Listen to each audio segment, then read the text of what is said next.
Welcome back to Tune Hippie Machine for another episode.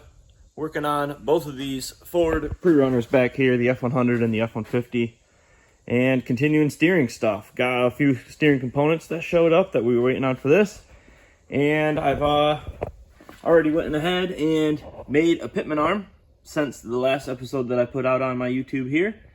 So I've got a pitman arm all welded up there. I've got everything up right now at bump where everything's going to be. And this is the last thing on steering on this thing that I needed to fabricate. So I got that done. It's bolted in there. And now I've got some Heims bolted in there on the swinger over there. And so I could measure from the jam nuts of what I need to cut this last drag link tube at. And then I've got to tap the ends for the 7/8 Heims. So that's where I'm starting out today. Once I do that, I'll be able to finally cycle the steering with the steering wheel in the cab. I've got to unbolt this gearbox actually and hook up the, there you go, the splines. So I got to put the splines back on the gearbox and make that drag link, get it in there, and we'll be able to finally turn and cycle the steering before I move forward with shock mounting. So this is getting in the final stages of steering here, getting everything fabricated and fitted. I've got stuff all stuffed at bump, so you can see kind of how crazy it gets when this thing's going to be fully landed out on the bumps, the bump stops. This is what it'll look like. There's our hub. As I get steering on here, I also then want to start double checking, throw the tire back on here, and still make sure we're clearancing the tire on the fenders, anything like that. So that's what we got on this one. Now we can jump over to the F100. Went with Lee power steering. That's what we're going to be using for steering components on this thing. This is the hydraulic ram assist with some AN ports. Need to get some Heims bolted on each end for that to get mounted in there. The tab for that is already on the chassis there. I do need to make some tabs for this steering drag link there. For the gearbox, we've got a 4-bolt Saginaw box. That's what this chassis was based around. I'm going to have to make some slugs that go through the frame there for a bolt to go through and weld on there. And then same for down here, make a little slug spacer. And then that box will get bolted right in there. So now that this thing showed up, we can get working on that. This thing is all sorts of fancy. We've got the power steering lines. We've got the ported lines for the ram assist to connect that. Got the billet top cap, billet end cap, and this is Lee's power steering. There's all sorts of different options. You can build a box out on there if you go to their website. But this is essentially like the Prerunner race truck 1450 box. So it's quick ratio steering, big bore, all sorts of fluid to go through there so we can turn these 37s while we're ripping through some whoops very easily. So very pumped and excited to test out this setup. All the beam trucks and stuff that I've done, like this one right here, to this point, I have not done a ram assist on. So everything has been OEM stock gearboxes and hooked up with a beam kit. It's kind of, that's the cheapest way to get one of these trucks going is you can use an OEM system. Now, there are some cons. Low fluid, overheating them, you lose power steering sometimes when, especially in here, we're street driving trucks and going in the dunes on air down tires, sometimes around like 8-10 psi. So then you get out on the asphalt with a truck with air down tires, it's hot, and you can have like kind of fading and loss of power steering in some of these setups depending on how big the tires are going.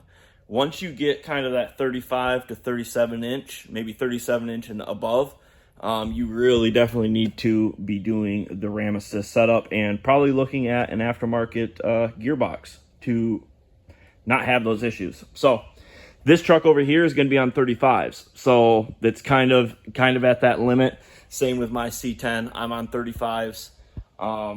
It tends to be about kind of the limit there is where the tire range really jumps. So this setup, really looking forward to getting to test on this thing because should be able to turn this thing one finger all the way around no matter what anytime in this truck. So that is going to be very cool. So probably be jumping on this one a little bit and doing that. I know I've got The beams are all welded up, showed those last time. So I kind of want to get the uniballs and the heims all back in there, get those bolted back on the truck, get this stuff bolted on the truck, get the spindles bolted on the end of the beams, because then I can start building the tie rods as well for this, and we can have steering.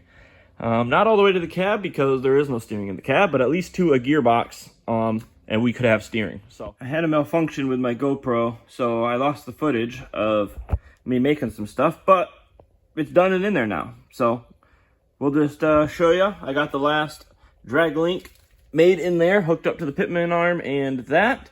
Was able to start cycling this thing and steering, and ended up finding what I wanted. I needed some more clearance on this beam pivot right here for the driver beam.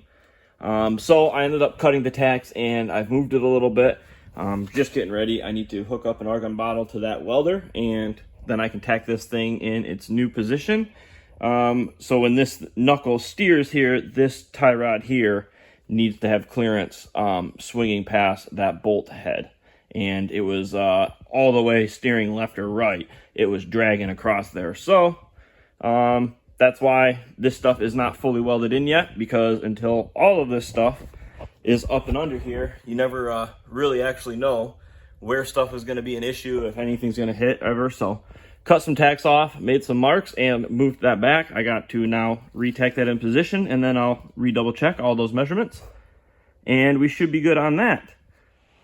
Over on the F100, I did get the Heim thread bungs tapped, and then I also cleaned up just with like a little sander, just some sandpaper on it, like this round drum sander and a drill. Cleaned up the uniball cups and got the uniballs fitted back in there.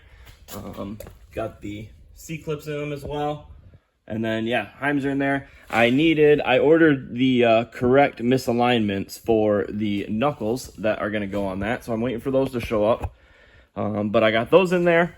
So now I can start working on the radius arm tabs there. I did get the knuckles broke down. These are the uprights, knuckles, spindle uprights, whatever you want to call them. This is how I had received them. For anyone that's watching that doesn't know, this is some of this stuff I got already started when I started building this. So this chassis and then some of the components. So I took the snouts and the hubs off of this, and the steering arms never got fully welded. I'm going to end up sanding this stuff down quite a bit, and then probably do some cover pass and end up TIG welding all of these complete. But I do have, that's what, I tore those apart. I was going to show you the spindles and hubs. So these are the hubs torn apart here. This is the Camberg 2.5 inch, so 2.5 inch snouts, 2.5 inch bearings. So that, if you want to see a little difference, 12 bolt. This is a OEM Dana 44. There is a ton of different bearing configurations. There's what's known as like the Ford big bearing. That is there's a 2-inch inner bearing, and then there's a bigger outer bearing. This one specifically is about 1 3/4 inches, and then 1 5/8 inches for the inner diameters on those bearings, compared to 1.5 inches. And then these come standard 6-bolt. I've started now, I drill these out. I'll throw them in my CNC mill here, and then I'll add some holes to that. But there's the hub there, so the race is in there, and then there is the Camberg 2.5 inch hub. And then the rotors that bolt to them as well. So I got those all taken off of the spindle uprights, so that way I can weld those now. And then sitting here, I've got some billet link tabs, and then some uniball cups and wobble stoppers. These came to me assembled this far. They kind of assembled some trailing arms, and then there's supposed to be some threaded Heim bungs that get welded in here for the axle end, and then these will go on the chassis end. But these are out of my mill. I'll make these in some batches. I think this is my last set, so I'm gonna actually have to order some material and make some more of these. But we got a Camberg full floater rear end, full assembly. This is how it showed up. Got them to build it complete. It's got the same 2.5 inch snouts and hubs as the front, the same brake calipers, some Willwood 6 pistons, stainless lines all hooked up, Everything is done to it so far. Came with a spool, a 9-inch, everything we need there. Axle shafts are in it. The only things that aren't done is the lower link tabs. The uppers are on the truss there. And then it's going to need limit strap tabs and some bump stop pads. So I'll have to put that stuff on there. Other than that, this thing is ready to go. And it's pretty sweet looking. We've been dealing with a lot of humidity, so there's a little bit of surface rust. I've been spraying everything down here with WD-40 and PB Blaster like crazy. So this thing came on a open trailer, so it got soaked down with WD-40 and PB Blaster, I think, the best we could. So I'll be able to orbital sand that little bit of surface rust on there and then keep it oiled up while we're working on it, because the bump stop tabs and limit strap tabs are quite a ways away yet, because I still need to build all the back half back here.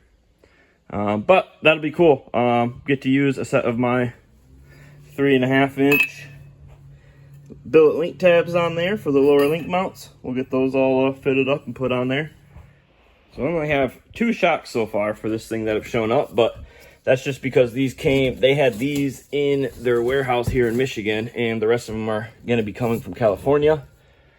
But these are the rear bypasses. These are some 3.5-inch 5 tubes, 18-inch stroke. Those will be going in those trailing arms that we're talking about right back in here. So everything is all the new Fox Cerakoted Gray with their new orange accessory kind of sticker on there. So the coilovers as well. The other bypasses for the front. So we've gotten those. And then the other thing is we now have the correct bed sides.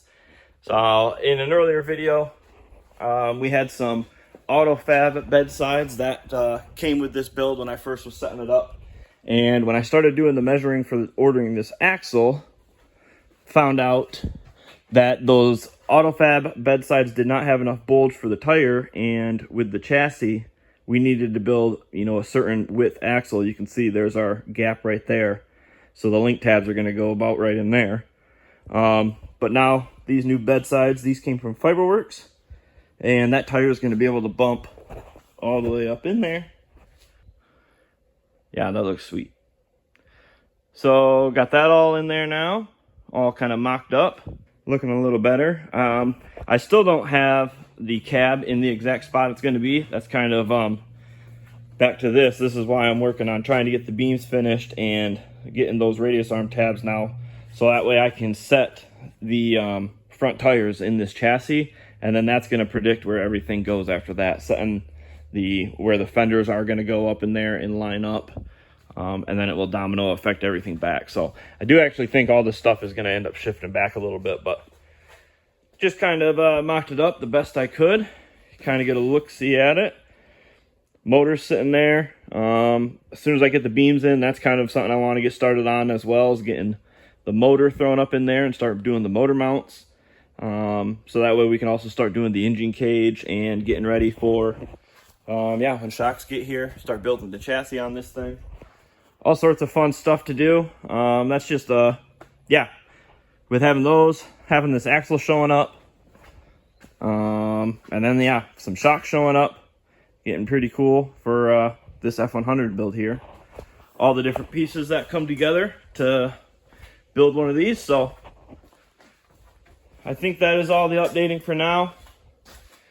We'll get the GoPro back out. Hopefully this time I think I fixed my issue with the format on it and recording, so we'll have some work videos and finish this video out while getting some stuff done.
And just like that, got some work done.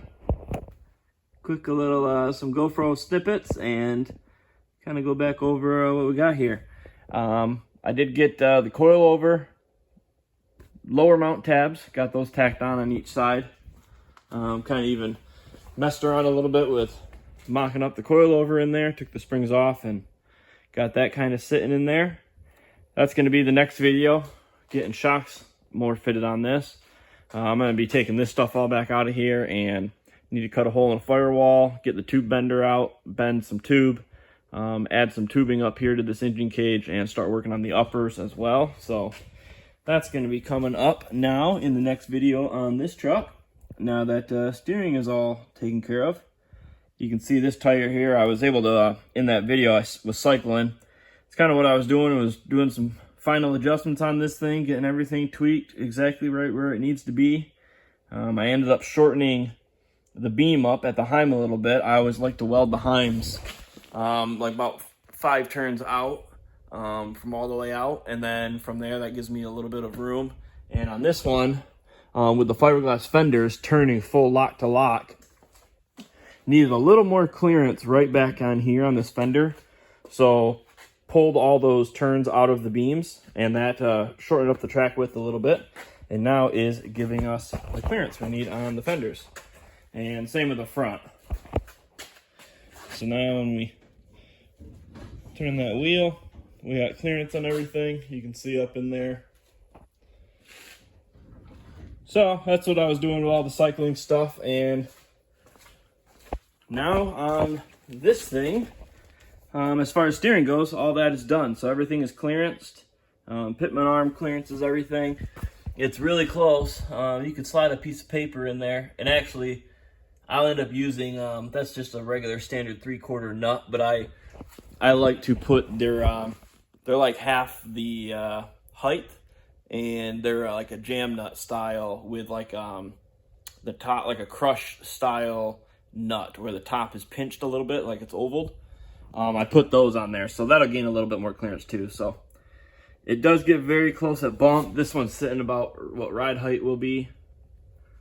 But yeah, you can see everything is fitting up in there and looking nice. So that is sweet that is all finally a big checklist item off the item for this, and we can finally go ahead and move forward with the coilover mount. So like I said, I got the lowers done. We'll get the uppers now. Before I go, I do have the bypass tabs for the lower all welded, like the little gussets like that welded up, but I like to, that's kind of the sequence that I like to go. I like to put the lowers on, get the thing up at bump where it's going to be, and then I'll work on the upper, making the upper mount. And then to mount the bypass, I'll hang the upper bypass dependent on what the upper mount's going to look like. And then that will make the lower mount, I'll land it where it needs to. Because same thing, we have to do a little bit more clearance, or we have to check clearances when I go to mount that on this swinger. So we'll cycle everything left to right all the way, because that swinger will end up swinging out a bit over into here. So gonna have to sneak that lower bypass mount tab right in there a little bit. So anyways, that'll be coming up. Not to go too deep into that, that's coming up next video on the orange F150 build. On this one, made some of those little spacers. Don't mind my stack up. I ordered the hardware. These are 7/16 14 bolts, really random sizes. So I only have these great long ones. So I had to use this stack of washers and spacers to get it tight. But I got some bolts in there, got that box mounted. That's how that thing is going to look in there. So now I'll be able to, I'll tack, they're not even welded in right now. It's just sitting there, but I can get those welded up.